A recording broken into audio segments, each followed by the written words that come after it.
आनंद चाहिदा मन नूं, लेकिन मनुख नूं इह समझ लैंदा है, बस भुलेखा इत्थों पै जांदा है। तो हुंदा की है, सुख ते मिल जांदा है, बथेरियां नूं मिलिया होया है। तन नूं भोजन चाहिदा है, मिलिया है। तन नूं चाहिदे ने, जुड़े हुए ने। जिंदगी दी लोड़ां पूर्ति करन वास्ते धन चाहिदा है, सुख ते है, लेकिन मानसिक तल ते बड़ा भारी कलेश है। ये सारे दा सारा सुख भी बेमैनी हो जाता है, बेमैनी हो जाता। उस मानसिक कलेश दे विच, उस मानसिक बेचैनी दे विच ये सुख सुख नहीं रह जाता। क्यों? कलेश बहुत वड्डा होवे ते सुख दी सीमा होवे। सुख दी सीमा क्यों है? बड़े ध्यान नाल सुनना एक एक नुकता। शरीर नूं जो परिपूर्ण परमात्मा ने ज्ञान इंद्रिय दिते ने, इन्हां दी सीमा है। अखां दे वेखण दी सीमा है, कन्नां दे सुणन दी सीमा है, ज़बान दे रस मानण दी ते बोलण दी सीमा है, नासका दी सीमा है, बुद्ध दी सीमा है, हत्थां पैरां दे चलण ते करन दी अपनी एक सीमा है।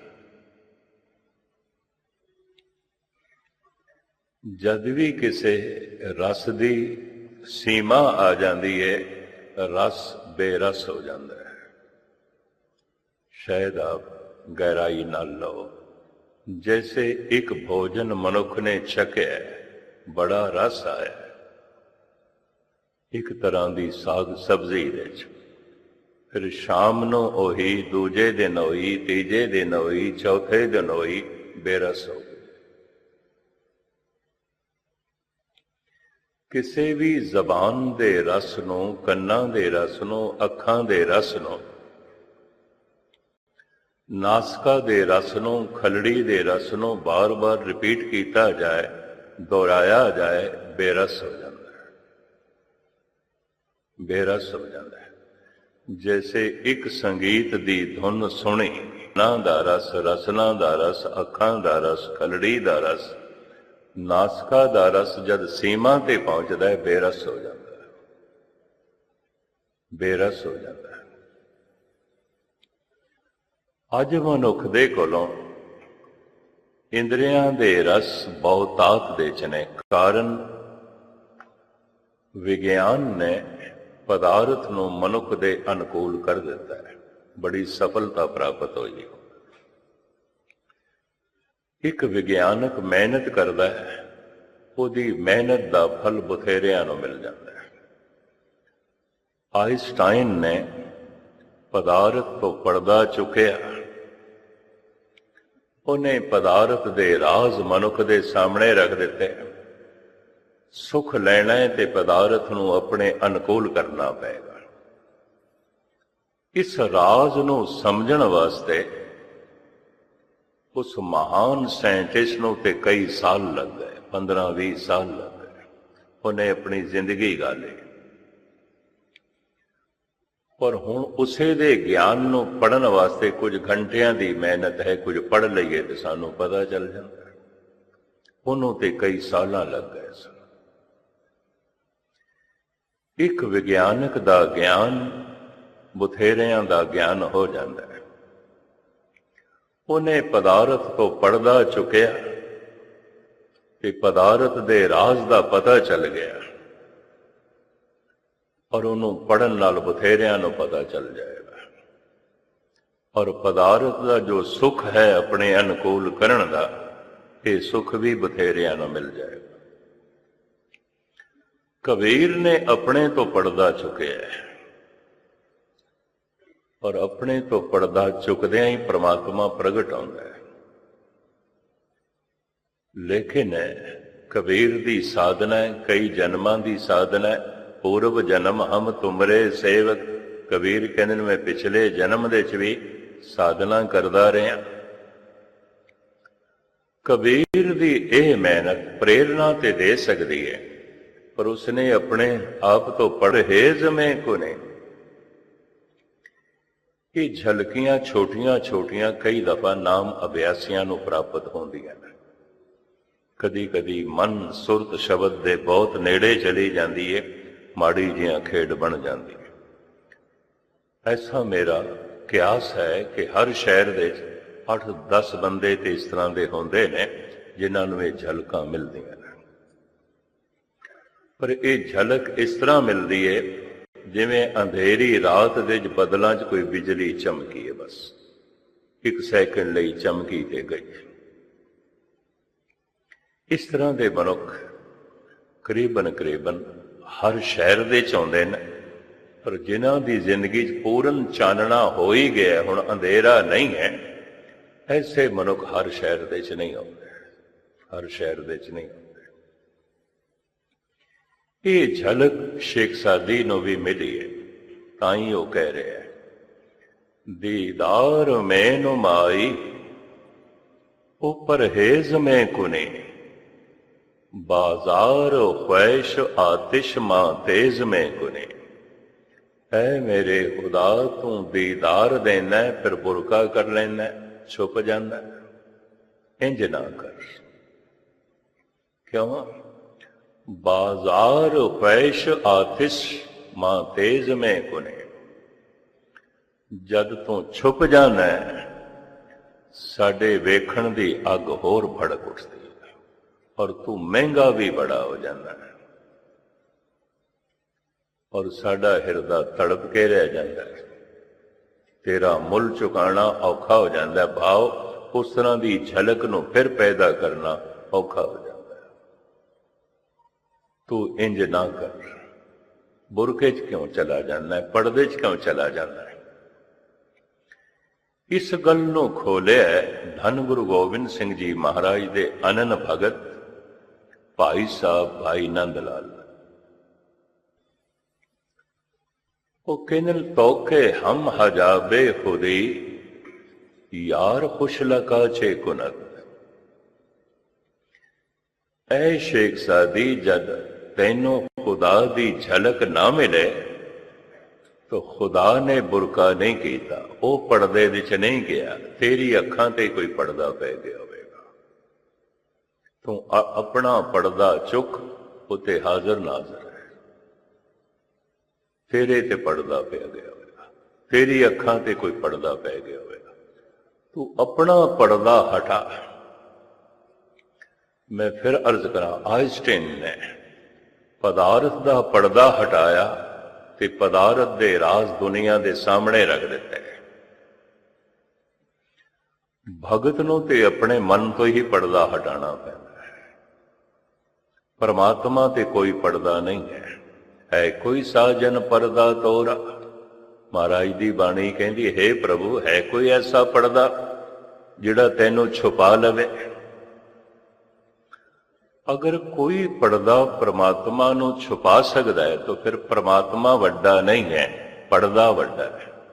आप सारे सियाणे हो, फिर पर्दा वड्डा है। फिर ते पर्दे की पूजा करिए, रब की पूजा करने की लोड़ है, क्योंकि रब तो भी एक वड्डा है कि पर्दा जिहड़ा रब नूं भी छुपा देंदा है कोई साजन पर्दा तोरा। कोई तेरा पर्दा नहीं है, तू बेपर्दा है। पर कीता की जाए मनुख दी अखां ते पर्दा पिया है, मनुख दी अखां ते पर्दा पिया।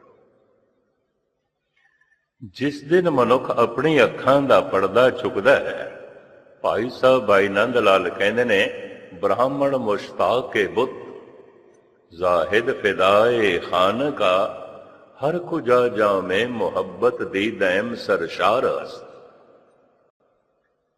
ब्राह्मण वेखण दी कोशिश करदा है मंदिर दे जाके मूर्तियां दे च रब नूं, मुसलमान वेखण दी कोशिश करदा है मस्जिद दे जाके खुदा नूं। पर नंद लाल कहंदे मैं ते जिधर वेखदा खुदा तो बिना हो रहा ही नहीं कुछ। हर कुजा जामे मोहब्बत दीदा एम सरशार अस। मैं ते सरशार हो गया, मैं ते मस्त हो गया, ते हर तरफ हो ही है। गुस्ताखी माफ मैनू दौरान देना अगर ना दिखाई देवे साड़ी अखां ते पड़दा है, साड़ी अखां ते पड़दा है। एक शायर इसनों इंज कहंदा है,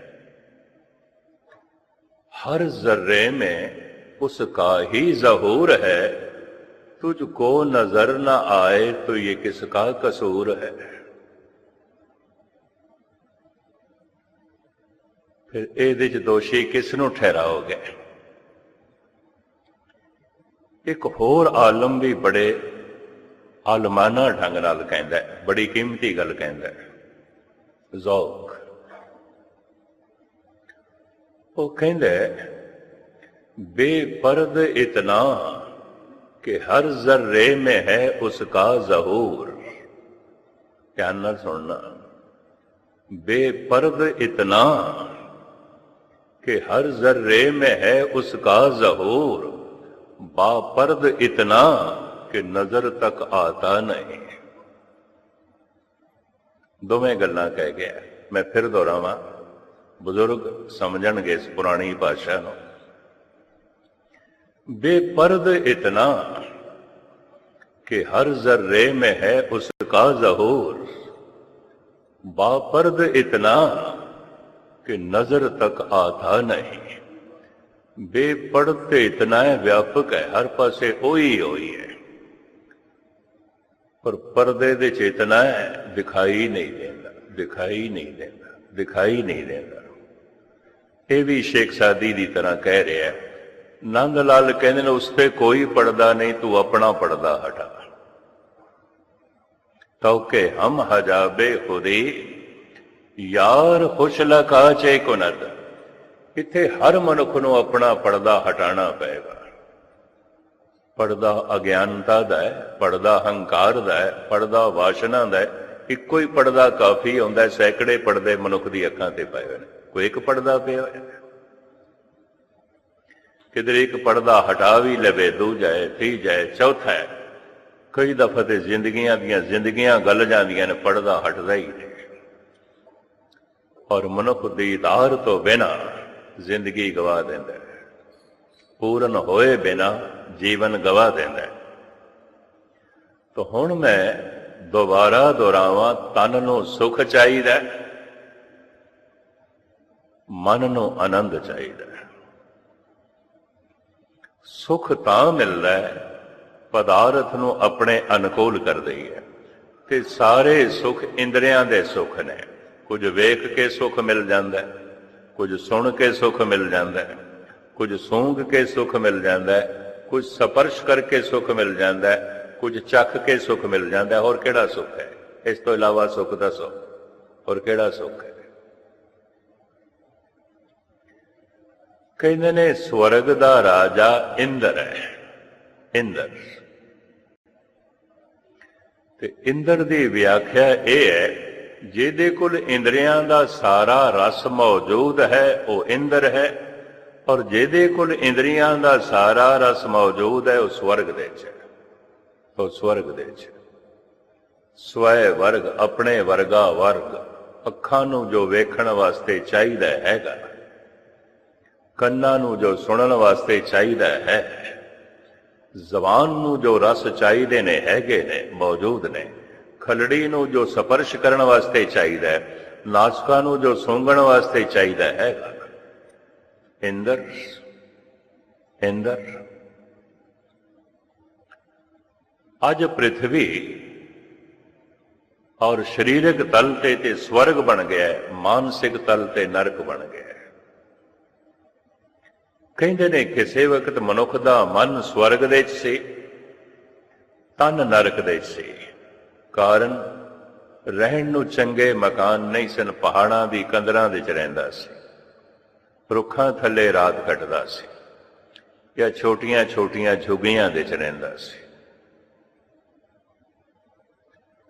एक जगह तो दूजी जगह जाना होवे विचारे नूं पैदल जाना पैंदा सी।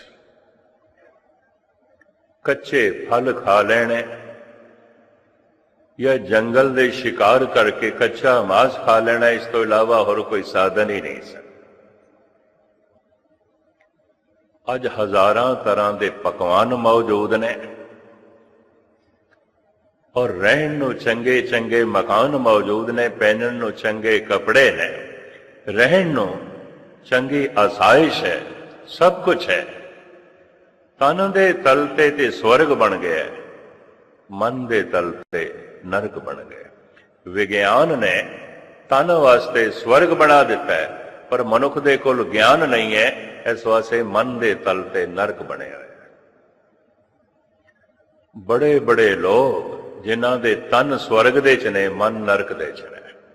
ਇਹ ਵੀ ਮੈਲਸ ਕਰਾਂ, ਨਰਕ ਤੇ ਸਵਰਗ ਸਵੈ ਵਰਗ ਇੰਦਰੀਆਂ ਦਾ